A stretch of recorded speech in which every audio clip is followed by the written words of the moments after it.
Sveiki visi stebintys mus Momentum konferencijos pokalbį. Artėjant Momentum konferencijai, gegužės 15 dieną susitiksime pasikalbėti apie tvarumą, aplinkosaugą, klimato kaitą ir ne tik, bet iki tol daug jūsų domisi šiomis temomis ne tik vieną dieną per metus, tai sutikime galimybę padiskutuoti, pasiklausyti ir pasidomėti. Ir šiandien su manimi kalbasi Vilniaus miesto savivaldybės tvarumo vadovas Anton Nikitin. Labas, Anton. Labas. Su kuriuo pasikalbėsime, diskutavome prieš įrašą apie apskritai, ką daro miesto tvarumo vadovas, apie tvarią urbanistiką, miestų plėtrą, kaip tai gali atrodyti, su kokiais iššūkiais susiduria miestas ir miestų gyventojų tvarumo srityje ir kaip galime tas problemas spręsti. Ir žinoma, paliesime garbingą ir nuostabų titulą Vilnius tapo Europos žaliąja sostinė 25 metais, tai apie tai irgi šiek tiek pakalbėsime. Tai, Anton, pačiai pradžiai. Pas tave ženkliukas žalias pavaizduotas, galima ir socialiniuose tinkluose pamatyti, kad savivaldybė nusidažė žaliomis spalvomis savo logotipą ir brandingą, nes, kaip ir minėjau, 25 metais tapote Europos žaliąja sostinė. Tai kasgi čia per titulas, kas jums jį čia skyrė ir kągi jau tokio padarėte, kad nusipelnėte tokio statuso? Tai Vilnius Europos žalioji sostinė, gavome titulą iš Europos komisijos, dalyvavome atrankoje miestų, kaip ir kokia žalių miestų Eurovizijoje, galima gal ne taip pasakyti. Dainuoti nereikėjo. Nereikėjo dainuoti, bet reikėjo pristatyti, ką mes šiaip nuveikėme žalumo ir tvarumo srityje, tai įvairiose srityse, ar tai būtų transportas, ar žaliosios transformacijos, ar biologinė įvairovė, ar kaip mes apskritai užtikriname ir dialogą su gyventojais, tai visos tvarumo temos jos yra aktualios. Ir mums pasisekė laimėti šį titulą ir perimti titulą kaip tik iš Valencijos miesto, kuris pernai buvo žalioji sostinė. Ir tai buvo labai didelis iš tikrųjų Europos komisijos įvertinimas mums. Mes iš pirmą kartą aplikavom ir iš karto laimėjom. Daugelis miestų daug kartų stengiasi ir ne visada pavyksta. Tai Europos komisija šiuo atveju vertino mūsų pastangas to, kaip mes dirbame įvairiose srityse, ar transformuodami savo transportą, ar želdinami miestą, ar galvodami apie tvaresnį valdymą. Ir štai turime progą pasidžiaugti, kad esame pripažinti ir mūsų pastangos ir planai į ateitį yra stebimi ir įdomus, galime būti pavyzdžių kitiems, bet aišku ir puikiai proga kalbėtis ir viduje apie tai. Žalias Vilnius LT svetainėje galima pamatyti tikrai labai daug informacijos apie tai, ką Vilnius jau yra nuveikęs tvarumo srityje, tiek biologinė įvairovė, judumas, atliekų tvarkymas, edukacijos, kovos su klimato kaita ir panašiai, kiek daug planuojate padaryti ir galbūt aš taip sakyčiau, užsidėjote savotišką saugiklį ir tuo pačiu fainą komunikacinę žinutę, kad jūsų šūkis yra Greenest City in the Making arba Not the Greenest City Yet. Tai išvertus, kad dar ne žaliausias miestas kol kas arba būsite, siekiate būti to žaliausiu miestu. Tai vis dėlto, norisi, aišku, galbūt ne prie liaupsų stabtelti, o prie vis dėlto tų trūkumų. Tai kodėl Greenest City in the Making? Kodėl dar nesate, kodėl dar sakote, kad vis dėlto nemažai reikia nudirbti ir kokiose srityse Vilnius jaučia, kad vertėtų pasistumėti. Galbūt net ne tik Vilnius, bet apskritai didieji miestai su kokiomis tomis problemomis susiduria, kurios neleidžia be reikalo savęs vadinti žaliais ir per daug girtis visuomeniai. Tai mes matyti esam ir kuklus lietuvaičiai visada ir Mes nemėgstam girtis, arba kai kiti giriasi, nemėgstam. Taip, tai mes iš tikrųjų pakankamai kukliai ir ėjom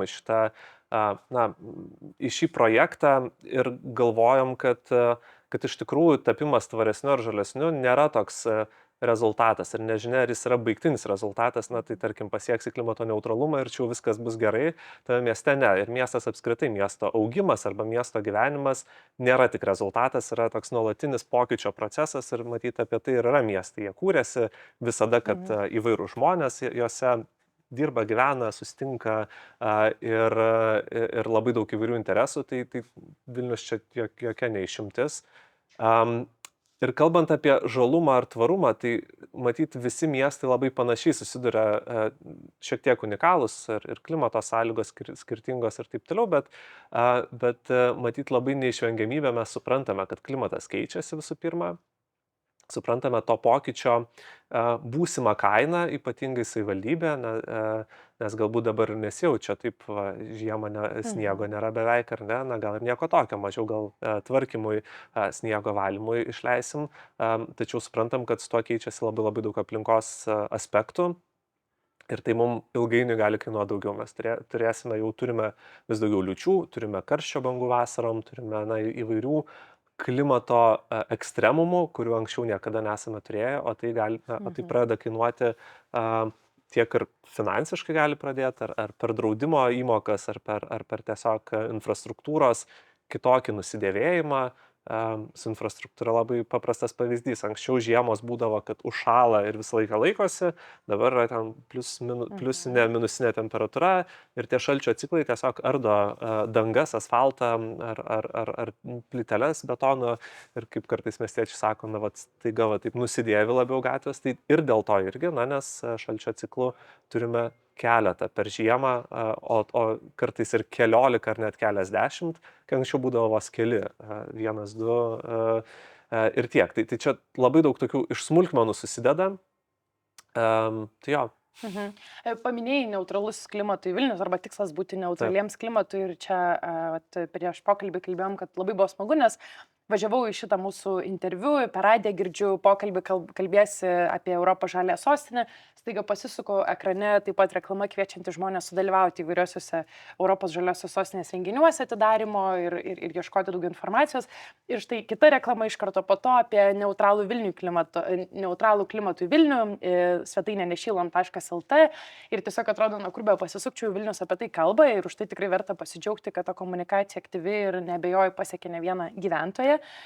Bet galbūt žaliosios sostinės statusas, jisai kaip ir suprantamas apskritai pats terminas, žalumas, tvarumas, kaip ir gali daugiau žmonių suprasti, o štai neutralumas klimatui jau skamba sudėtingiau ir iš netgi gyvendinimo pusės irgi atrodo sudėtingiau gyvendinama. Tai jei neklystu, Vilnius su 100 dar Europos miestų, įskaitant Tauragę, dar vienintelį miestą iš Lietuvos, pasirašė pasižadėjimą tapti neutraliu klimatui. Tai ką tai reiškia? Ir kaip tai atrodo tada, kaip to yra siekiama ir kas iš to yra aktualu miesto gyventojams, svečiams ir apskritai Lietuvai. Aš gal pradėsiu nuo to, kad mes irgi žaliosios sostinės metus labai norime skirti įvairiems pokalbiams ir įvairiai diskusijai su miestiečiais, nes matome, kad tos diskusijos tikrai labai labai stipriai reikia kalbėti, kodėl tai yra svarbu. Nes kartais dirbant šitoje srityje arba planuojant miestą atrodo viskas savaime suprantama, nes skaitai ar mokslinius straipsnius, ar tiesiog matai tendencijas ir atrodytų, tik taip reikia daryti ir taip ir galiausiai mums kaip visuomenė ar kaip miesto bendruomenė bus geriau, bet tų pokalbių su būtent ta pačia visuomenė ir bendruomenė ir tikrai norim šitos metus labai stipriai skirti įvairaus dydžio ir įvairių formatų pokalbiams. Ar tai būtų su moksleiviais, ar tai būtų bendruomenėse aptariant gatvių pertvarkos projektus, ar tai būtų kažkokios edukacijos, ar tai būtų konkursai kaip nešylam ir taip toliau. Tai dabar grįžtant prie klimato neutralumo, labai atrodo sudėtinga savoka, bet taip, jeigu paprastai kalbant, tai siekis yra, kad veikla mieste nebesukurtų šiltnamio efektą sukeliančių dujų. Arba tiek, kiek mes jau išskiriam šiltnamio efektą sukeliančių dujų, kas galiausiai veda ir prie šylančio klimato, kad mes tiek ir galėtume susikompensuoti natūraliomis priemonėmis. Tai mūsų atveju tikrai galim pasidžiaugti, kad ir esame taip fiziškai ir labai tiesiogiai žali. Virš 60% miesto teritorijos yra želdiniai, tai tuo galim tikrai džiaugtis ir turime gamtos dovaną, kurią pavyko išsaugoti ir tikiuosi, kad pavyks išsaugoti ir ilgam ir toliau. Tai klimato neutralumo yra tema visose srityse, kur mes darome poveikį CO2 formą ar šiltnamio efektą sukeliančių dujų, kitaip tariant, formą ten pasistiebti ir nedaryti poveikio daugiau šylančiai gamtai. Paminėjai CO2 ir turbūt įsivaizduoju, kad miestui paskaičiuoti savo CO2 emisijas jau organizacijoms yra sudėtinga ir vėlgi būtent per šitas diskusijas ir per pačią konferenciją pagrindinė tema yra tai, kaip tą padaryti efektyviai, kaip išvengti to žalio smegenų plovimo, visą tiekimo grandinę išsiaiškinti, kaip miestui paskaičiuoti savo emisijas. Ar Vilnius yra skaičiavęs, ar bando tą daryti, renka duomenis ir kaip sekasi, ir ar jau yra kažkokių apčiapiamų rezultatų, ar jau matom, kur tų emisijų daugiausiai ir panašiai. Tai miesto mastu matyti šiek tiek kitaip skaičiuojame per įvairiose srityse iš dažniausiai viešai prieinamų duomenų. Tai tarkim, jeigu šildymo visoje sistemoje, tai žinome, koks yra kuro balansas, iš to galime susiskaičiuoti. Jeigu transportas, tai vėlgi žinome, kokiu kuru yra varomas transportas, tai visose srityse metodikos yra nustatytos ir jau nusistovėjusios, kaip miestai skaičiuojasi CO2 ir yra pakankamai, tikrai didelis iššūkis, bet yra šiek tiek gal kitoks negu toks labai smulkus poveikis kiekvienos organizacijos. Aš ir norėjau sakyti, nes kaip ir egzistuoja tos metodikos, bet aš dažnai girdžiu, kad savivaldybių atstovai, miesto atstovai sako, kad kol kas verslams, tarkim, Europos žaliasis kursas yra labai aiškus, griežtas, biurokratiškas, tūkstančiai popierių perskaityti ir išsiaiškinti, o miestai tuo tarpu irgi ne ką mažiau prisidedantis prie klimato kaitos ir operuojantis labai kompleksiškus procesus, jungiantis verslą tarp gyventojų, neturi tokių aiškių gairių ir vėlgi, kaip ir sakai, gali remtis tik tai viešai prieinamais duomenimis, tarkime, ir panašiai. Tai galbūt čia yra dar kažkokia problema, kur vertėtų atkreipti dėmesį, kad vis dėlto miestai neturi ir įsipareigojimo tokio didelio, bet ir galimybės pasiskaičiuoti savo emisijas, taršą ir tada išsigryninti tuos probleminius taškus. Iššūkių tikrai yra ir susiskaičiuoti ir turėti labai tikslius duomenis yra, nors metodikos jau kaip ir baigia nusistovėti ir matyti su šita 100 miestų, klimato neutralių miestų misija, lygiai taip pat yra Europos komisija, Europos Sąjunga bandosi per šitos 100 miestų suprasti, o kaip poveikį daryti ne per nacionalinės valdžios institucijas, o per tas institucijas, kurios yra arčiausiai žmonių, ar ne? Ir tos, kur yra beje sukuriama pakankamai ženklesnė gerokai dalis emisijų negu bendrai netankiai apgyvendintose teritorijose, ar ne? Tai yra iššūkių, tačiau manau, kad tokiam suvokimui, kur ir kiek mes ir kokį poveikį darome emisijų prasme, strateginiam lygmenį, tai įmanoma paskaičiuoti ir įmanoma tą padaryti, kolegos dirba ir turim tos rezultatus. Ir iš tikrųjų tie rezultatai tokie pakankamai paprasti. Vilniaus atveju didžioji dalis, apie 90% visų emisijų yra tik dviejose sektoriuose. Tai yra transporto ir energetikos. Norėjau sakyti, galim palikti sekundę nuspėti klausytojams, bet turbūt tikrai būtų nesunku. Transportas ir energetika visur be maž yra tos probleminės sritys. Žemės ūkiai vietos nebelieka turbūt didžiosiuose miestuose, tai vis dėlto problema. Gal kai kuriuose miestuose dar pramonė yra šiek tiek daugiau pramonės, mūsų atveju mes nebeturime taršios pramonės arba mes turime tikrai nedidelį kiekį, vos keli procentai yra pramoniai, tai taip virš 80% visų susidarančių emisijų yra iš šitų dviejų sektorių. Transporto sektoriuje, žinoma, daugiausiai iš privačių automobilių, energetikos sektoriuje dalinai iš elektros gamybos ir iš šilumos gamybos, nors jau mes judame bent jau su centralizuota šiluma, su privačiais namais yra dar labai daug iššūkių, bet su centralizuota šiluma jau tik tai 20%, mažiau net nei 20% pernai kuro buvo iškastinio. Tai jau judame link klimato neutralumo, mazuto, tikiuosi, kad nebedeginsim. Ten buvo tikrai labai išskirtiniai metai dėl visos labai sudėtingos situacijos, karo Ukrainoje ir apskritai kuro kainų ir nežinomybės. Ir tai buvo toksai bandymas išsigelbėti ir kartais suprasti, kad tokiu būdu ta kita tvarumo pusė, ta socialinė tvarumo pusė visgi laimėjo, nes kitu atveju būtų buvusios pasiekmes gerokai skaudesnės namų ūkiams, o ypatingai tiems namų ūkiams, kurie yra pažeidžiamesni ekonomiškai.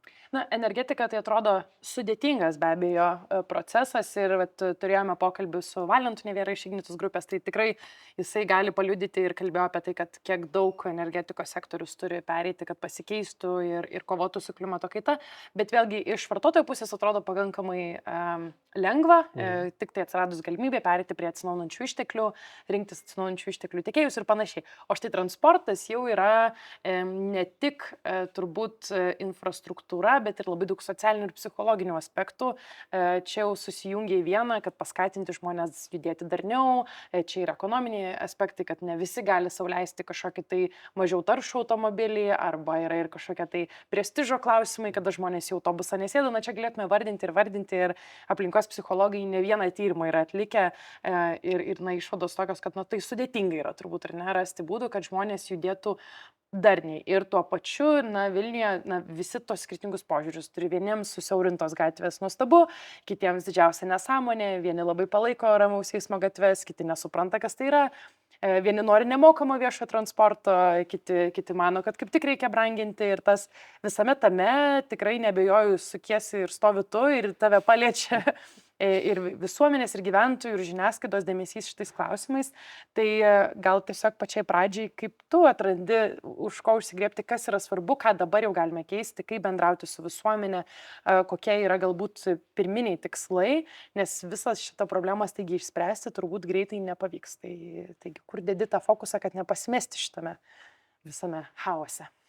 Labai geras klausimas. Tai matyt, to chaoso nei vienas miestas neturi. Jeigu būtų kažkokia auksinė kulka ar sidabrinė kulka, ar kaip be pavadinti, arba toks sprendimas, kur jau čia atradai, kaip išspręsti ir nepasimesti, tai matyt, ženkliai geriau gyventume. Ir iš tikrųjų čia gal yra toksai šiek tiek ir apsišarvojimas kantrybė, nes pokyčiai nevyksta greitai ir nei vienas žmogus nemėgsta pokyčių. Mes esam taip jau sutverti, kad net jeigu ir sakome, kad pokyčiai yra nuostabu ir gera ir visa kita, vis tiek taip iš tikrųjų galbūt tuo ne iki galo tikim. Arba aš susiduriu su to, kad žmonės sako, kad ne, mano tiesiog kartai yra sunku priimti pokyčius. Patys žmonės pripažįsta, kad taip, man yra sunku, mano normali automatiška reakcija yra atmetimas, kritiškas vertinimas ir toks skeptiškumas. Labai natūralu, labai žmogiška ir čia matyti yra, miestai nėra apie infrastruktūrą, miestai nėra net ir nėra apie tvarumą, miestai yra apie žmonės, kurie čia renkasi gyventi ir nori gyventi geriausius savo gyvenimus tam tikroje aplinkoje ir su savo kasdieniais pasirinkimais. Ir čia yra didelis iššūkis, nes mes suprantame, kad jeigu žmonės kraustosi į užmiestį gyventi individualiuose namuose, tai automatiškai reikš gerokai daugiau taršos, daugeliu atžvilgių ir transporto ir ne tik, ir tiesiog ir net ir namų ūkio sukeliamos taršos, nei tuo atveju, jeigu gyventų visi kompaktiškiau. Bet vėlgi, žmonės renkasi pagal savo norus, galimybės ir įsivaizdavimus ir čia toks ilgas laikotarpis. Jeigu mes paimtume kitus miestus, tai Kopenhaga, matyti, yra vienas tokių gerų pavyzdžių, kur jau jie labai labai arti yra klimato neutralumo ir tikrai daugelio tvarių sprendimų. Bet jie link to eina jau pastaruosius 20 metų. Mes tvarius sprendimus taip lėtai įsivažiuodami pradėjome vos prieš 8 metus daryti ir tai tik labai tokie pirmi darbai ir tik dabar mes bandome šios pastaruosius metus beje skiriame labai stipriai tam tokiam strateginiam sustojimui, pamastymui, o kas yra iš tikrųjų svarbu ir kaip ir kokių pokyčių apskritai reikia, kaip ir visi žinom, bet turim susitarti ir savivaldybė ir pasikartosiu, kad mes ir bandom ieškoti būdų kalbėti su žmonėmis, ar ne? Jeigu mes kalbame apie gatvių pertvarkymus, tai einame ir kalbame su bendruomenėm ir lygiai tie patys yra dalis žmonių, kurie sako, taip, mums čia reikia daugiau medžių, daugiau želdinių, dviračių tako ar dar kažko, kiti žmonės sako, ne, mums čia reikia daugiau parkavimo vietų ir tai yra labai sudėtingas. Mes, matyt, aš gyvenu daugiabutyje, tai daugiabučio keliolikos būtų labai sunkiai kartais sutarėme dėl kažkokio aplinkos dalykų, o čia viso miesto mastu pasiekti konsensusą, didelis iššūkis.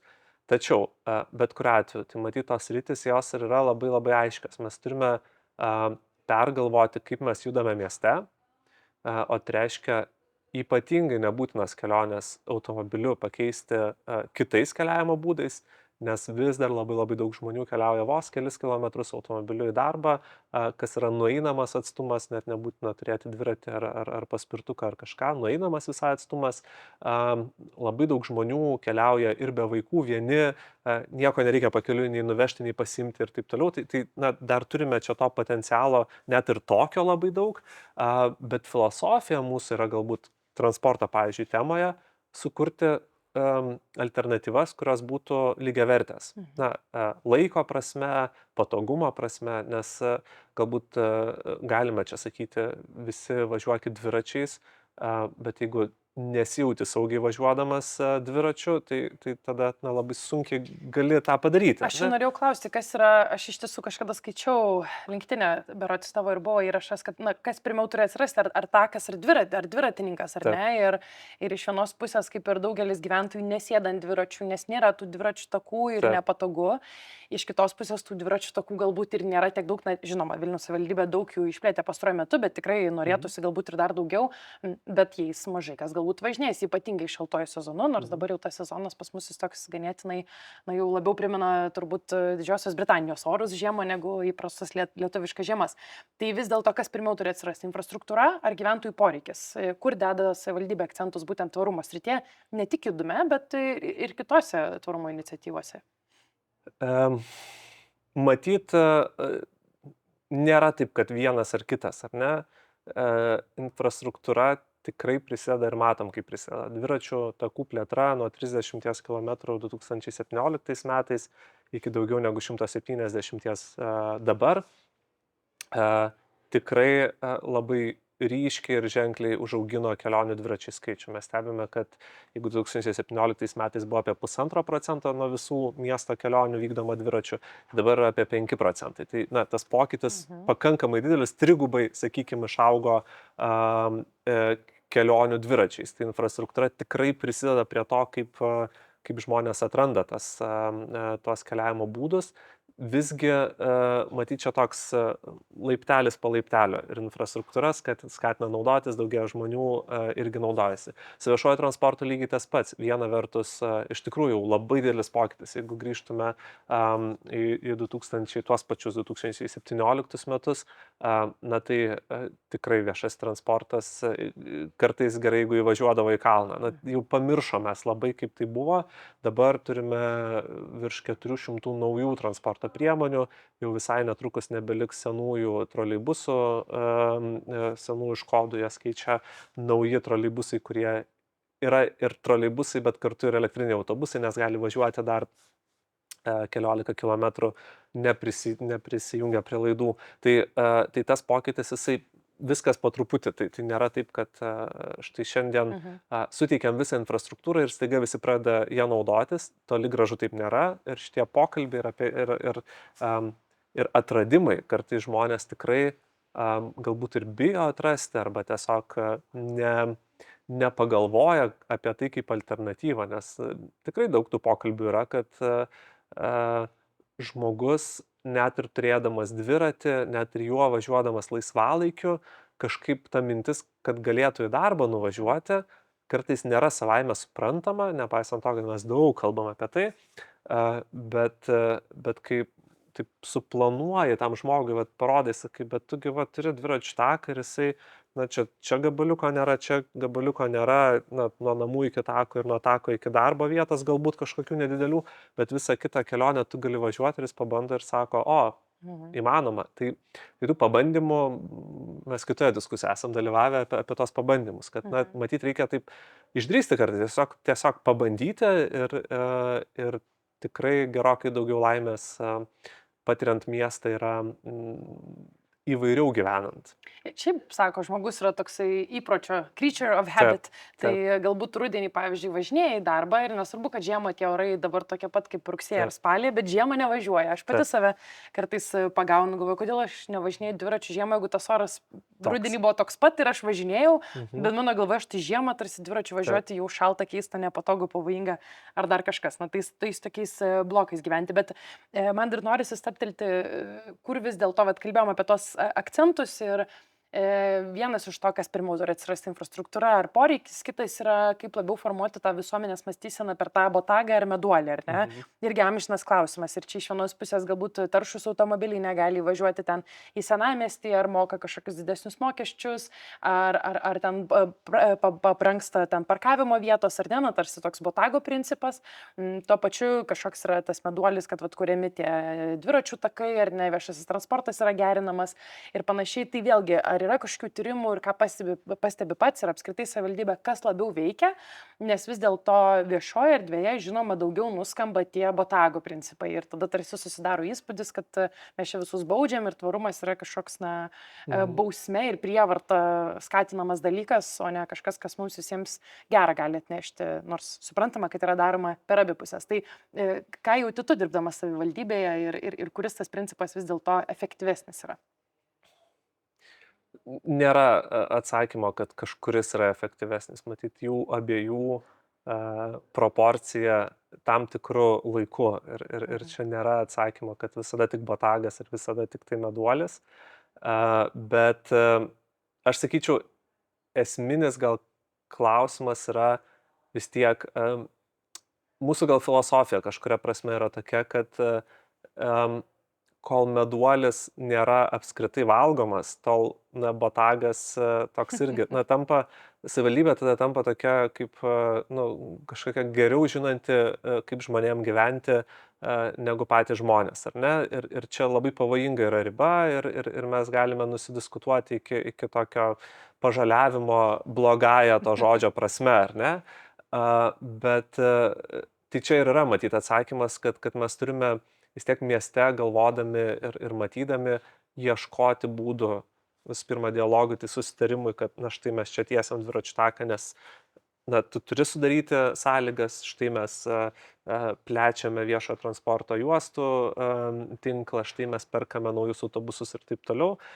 Šalia to, taip ir kažkurio metu tu turi pasakyti taip, štai šitoje teritorijoje automobiliai, norėtume matyti mažiau automobilių, nes norime išsaugoti mūsų senamiestį ir taip toliau. Tai čia toksai pokalbis, kuriuos turi visi miestai vienodai ir labai važiuoja, dalyvaujant įvairiose konferencijose, įvairiose formatuose, labai kartais norisi, kad gal Vilnius toks labai unikalus pasakyti, mes čia jau viską išradom kažkokį, išrandam savo dviračius ar labai unikalus ir čia iš tikrųjų žmonės piktinasi dėl tam tikrų dalykų, piktinasi dėl tam tikrų džiaugiasi, ar dalis piktinasi, dalis džiaugiasi, bet visose miestuose tos diskusijos labai panašios, tik tai galbūt, na, kiti miestai tiesiog pradėjo anksčiau tas diskusijas ir jau jie yra kitame etape tų diskusijų, nes žmonės, na, iš tikrųjų pradeda matyti, ar ne, mes kai kur pertvarkom tas gatves, yra pasipiktinimo, kartais yra pasipiktinimo net iš tų žmonių, kurie nebūtinai naudojasi tomis gatvėmis.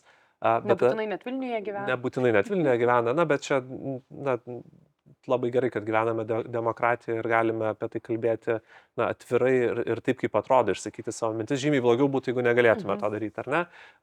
Bet tada žmonės pradeda ir matyti ir kitus aspektus, kad, na, toje gatvėje yra tyliau, ar ne, ir maloniau būti. Ir toje gatvėje, kur mes čia galbūt padarėme kažkokį pokytį ir atsirado medžių, krūmų ar dar kažką, yra maloniau būti. Ta gatvė užsimesga kažkokie socialiniai ryšiai ir taip toliau. Tai na, tas naudas irgi žmonės pradeda matyti. Sutarimo absoliutaus ir matyti tokiame mieste kaip Vilnius labai sunku pasiekti tokį, kad taip mes štai visi miestiečiai sutariam ir jau čia tikrai tik vienaip ar kitaip judam. Tam matyti yra profesionalai, tam matyti yra žmonės, kurie daro ir mokslą ir apskritai, na, plačiau mato ir tam mes renkam politikų įvairovę, kad irgi būtų taryboje tos diskusijos. Tai sakyčiau, kad idealiu atveju taip mes gal ir sutartume, bet realybė yra tokia, kad mes tiesiog turime žingsnis po žingsnio judėti ir matyti, kad judame link tvaresnio gyvenimo ir dar kartą noriu pasikartoti, kad tvaresnis gyvenimas nėra dėl tvarumo savaime, o iš tikrųjų yra dėl geresnės gyvenimo kokybės ir šiandien galiausiai mums visiems, mums kaip visuomeniai ir bendruomeniai, ir kad miestas būtų gyvenamas ir patogus gyventi ir ateityje su besikeičiančiu klimatu dėja dėl žmogaus veiklos. Aš dažnai tą argumentą naudoju, kad Aplinkos apsaugos agentūros oro kokybės vertinimo skyriaus duomenimis Vilniečio gyvenimas dėl oro taršos sutrumpėja 6 mėnesiais. Ir dažnai, kai mane žmonės klausia, tai kokia ta tvarumo prasmė, arba įsivaizduoja, kad mes tai darome dėl gyvūnėlių, ar ten dar dėl kažkieno iliuzijas ir idėjas įgyvendinti ir panašiai, tai aš tada visą laiką duodu tokį argumentą. Gyvenate Vilniuje, jūsų tiesiogiai gyvenimo kokybė trumpėja, gyvenimas trumpėja dėl oro taršos. Ir čia yra tik vienas iš pavyzdžių, ar ne, kaip tiesiogiai tas tvarumas veikia mus pačius ir gali veikti teigiamai. Pačiai pabaigai. Dar ne tik dėl oro taršos, aš taip. matyt, mažai kalbam, ar ne, ir čia sakot, štai nori miestas gal persodinti ant dviračių viešo transporto ir taip toliau, bet tai ir tiesiogiai funkcija ta, ar ne, kad mes tiesiog, jeigu kuo daugiau žmonių naudos viešuoju transportu dviračiais, tuo mažiau bus kamščių, tai mes mažiau laiko, labai praktinis klausimas, mažiau laiko sugaišime keliaudami.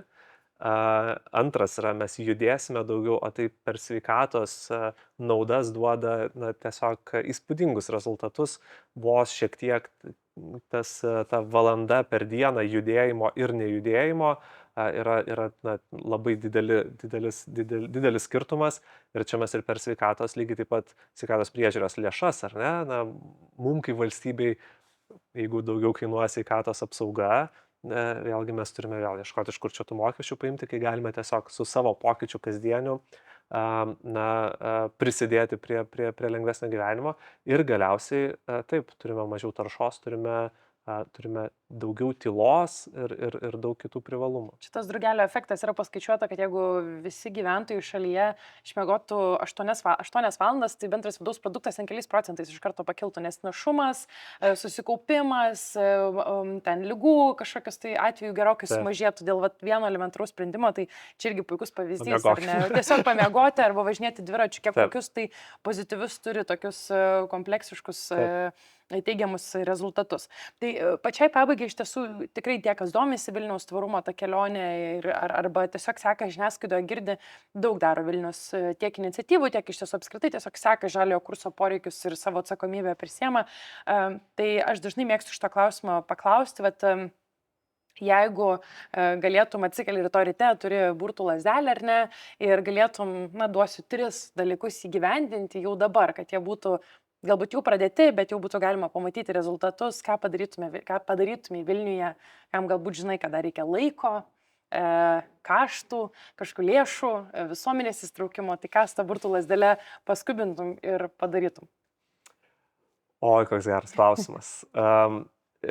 Visų pirma, aš matyt taip labai kažkaip neišradinėsiu temų, tai transporto temoje pirmiausia kažkaip norėčiau, kad visi mes išmoktume užmegzti akių kontaktą, judėdami eisme.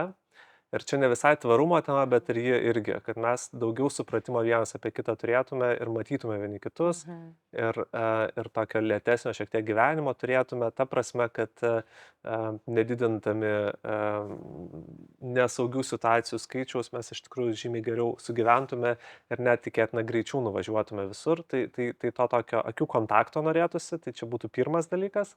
Antras dalykas, tikrai norėčiau geresnio judėjimo viešuoju transportu ir dviračiais, tai jeigu būtų galima staiga pakeisti, tai tikrai... Gal metro padarytų? Burtų lazdelė?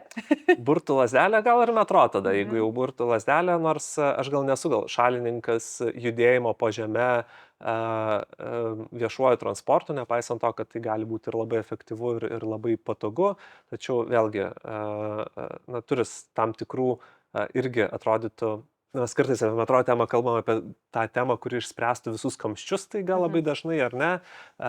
Dabar, aišku, dėl geopolitinės situacijos kalbam ir apie saugumą tam tikrą temą, bet transporto sektorioje metro kartais atrodo irgi toks štai sprendimas, kuris išspręs visus kamščius, kur toli gražu, tai ne autobusai ir ne troleibusai sukuria kamščius mieste, o ir esant metro lygiai taip pat jų liktų, nes reikėtų privežti prie to metro, tai ne ką mažiau būtų transporto ant žemės. Bet tai, metro nėra irgi toks sprendimas, bet iš principo gerą ir dar geresnį judėjimą, kurį mylėtų gyventojai, tai tokį norėčiau atrasti ir tą balansą, kurį tikrai žmonės priimtų ir mielai naudotųsi. Na ir trečias, matyti vis tiek nueisiu į tą energetikos sektorių ir aš labai norėčiau, kad mes turėtume geros kokybės būstus, energetiškai efektyvius ir šalia ne tik būstų, bet ir geresnę aplinką aplink juos. Ir kad turėtume miestietiško gyvenimo privalumus mieste ir nenorėtume kraustytis į užmiestį bėgdami nuo miesto problemų, o turėtume tą pasimėgavimą miestu ir miesto gyvenimu. Labai gražu. Tai to ir palinkėsiu. Galbūt rytoj nubusiu su ta burtų lasdelė, tai tikiuosi Tikėkime. tiesėsiu žodį. Ačiū visiems labai, kurie mus stebėjo ir mūsų pokalbį su Antoni Kitin Vilniaus miesto savivaldybės tvarumo vadovu. Priminsiu, kad gegužės 15 dieną sustinkame konferencijoje Momentum, kur kalbėsime ir apie tvarę miestų plėtrą, urbanistiką ir daugybę kitų temų. Tai laukime jūsų visų labai konferencijoje Momentum. Ir ačiū tau labai, Antonu, už tai, ką veiki ir didžiausios sėkmės nešant tą žaliosios sostinės titulą visus ateinančius metus. Ačiū.